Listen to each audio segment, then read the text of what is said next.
Hello and welcome to Money Talk. I'm Kim Parley. So glad you could join us tonight. Well, the no vote by Greek citizens to a bailout package just a few days ago has garnered a lot of investor and media attention on the future of Greece in the Eurozone. But many think China is what investors should be watching and listening to as Chinese stock prices continue to plunge despite extraordinary intervention by the Chinese government. Joining me tonight, Bruce Cooper, Chief Investment Officer of TD Asset Management, to talk about all the things that have been happening in the market. And boy, has there been a lot going on. Nice to see you. Great to be here. Okay, I'm actually going to park Greece for a moment if I could. I want to start with what's happening in China. What is going on? Well, lots of volatility in the stock market in China, but I think for discussion it'd be better to separate out the economy and the stock market. Okay. The economy, it's interesting contrast with Greece. So Greece, of course, is quite a small country, small economy, still causing lots of angst, but it's a small country. China, of course, big. So from an economic perspective, what happens to China is very important. I think our perspective is that although the government will tell you growth is 7%, which is what they do every quarter, growth in China is actually much slower than that and has been pretty weak for the last year or so. And I think that's causing some angst within the government in China. They'd like growth to be a bit quicker. But if you look at the headline numbers, I'd say 7%. But if you look at some of the details, like things like car sales, you look at the real estate market, you look at things like electricity production, you look at things like freight traffic, all of that would suggest that the Chinese growth rate is probably more like low, mid-single digits, 3-4%, something like that. Okay, so the economic output of China, the engine is not quite as strong, perhaps as people thought. What is happening in the stock markets? That's a strange story in a way. The Chinese stock market was a moonshot early in the year. Went parabolic on the upside, was up considerably more than 100%, and lots of people were making lots of money. As we know, when things go parabolic, it's not usually a good thing.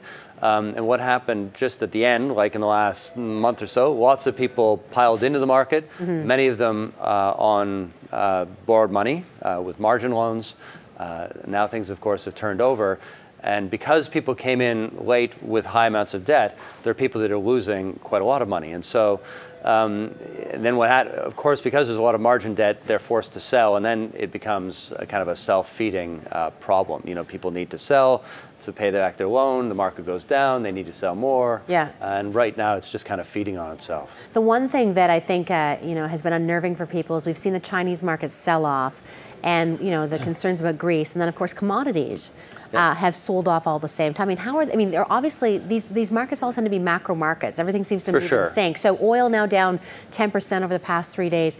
How is that related? Is it related to what's happening? Well, I think it is related, and I think it's related through. You think about oil; it's demand and supply. And on the demand side, China is a big consumer of oil.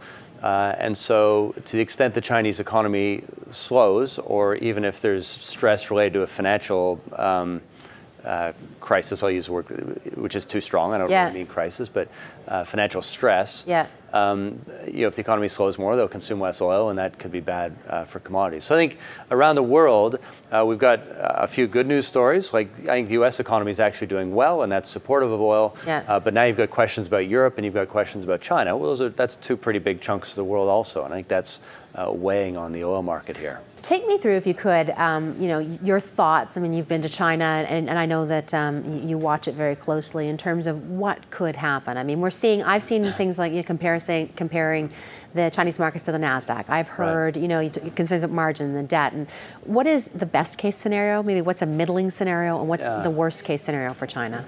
Well, I think on the best case side, I think if you could get low to mid-single digit GDP growth, like let's say 4 or 5%. So just above where it is right now. Yeah, that'd be terrific if it was the kind of growth that was sustainable. They weren't accumulating more debt.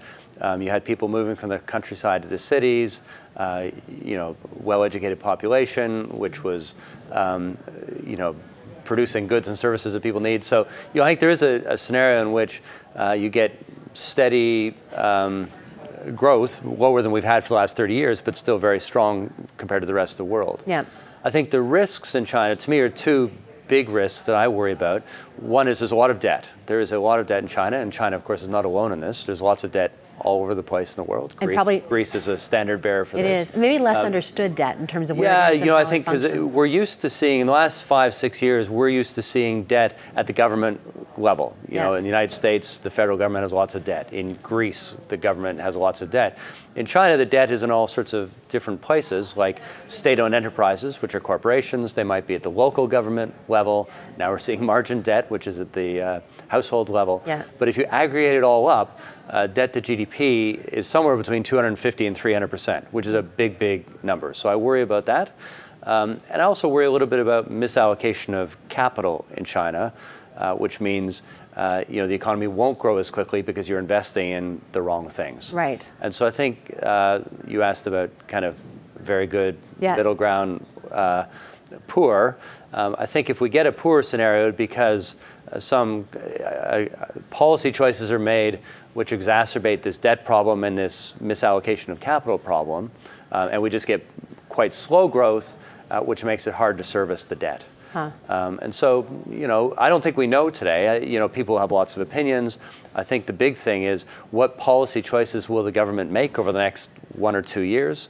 They can make good choices, in which case we go to a more optimistic path. They can make poor choices, in which case we'll go to a more pessimistic path. It's our job just to watch how it unfolds. And I guess also, too, there's some immediacy to some of these questions around China, too, because of what they're dealing with right now in the markets. Yeah, I think they, like all of us, we always have to deal with short-term problems and long-term challenges. They've got a short-term problem, which is lots of people are underwater on these margin loans, and they would like to support the stock market. I'm not sure that's possible. It's not easy to control prices of stocks, but they will try and deal with that short-term challenge. And then longer term, they need to put in place policies that will allow productivity to grow and the economy to grow in a stable way. I've only got about 45 seconds left, and just because I think China is the one that people are focused on right now, but Greece, we're at a point right now where they've applied for a loan.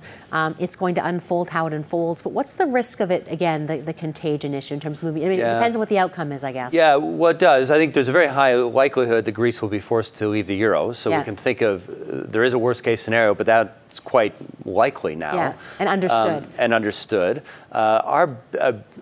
We've talked about financial vectors of contagion and political vectors of contagion. On the financial side, we're less worried, mostly because Greece is small.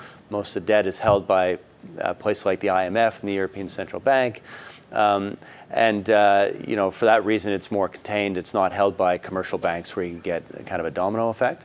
But the political avenues of contagion longer term, could this spread from, say, Greece to Spain or from Greece to Italy?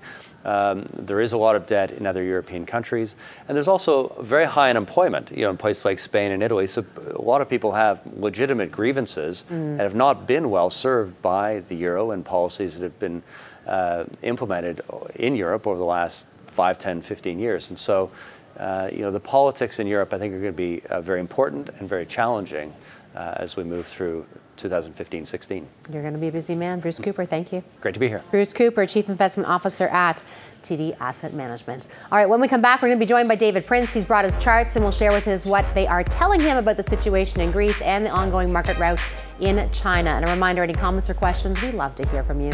Send them to moneytalk@bnn.ca so we can answer them for you on the show or find the right person to answer them for you.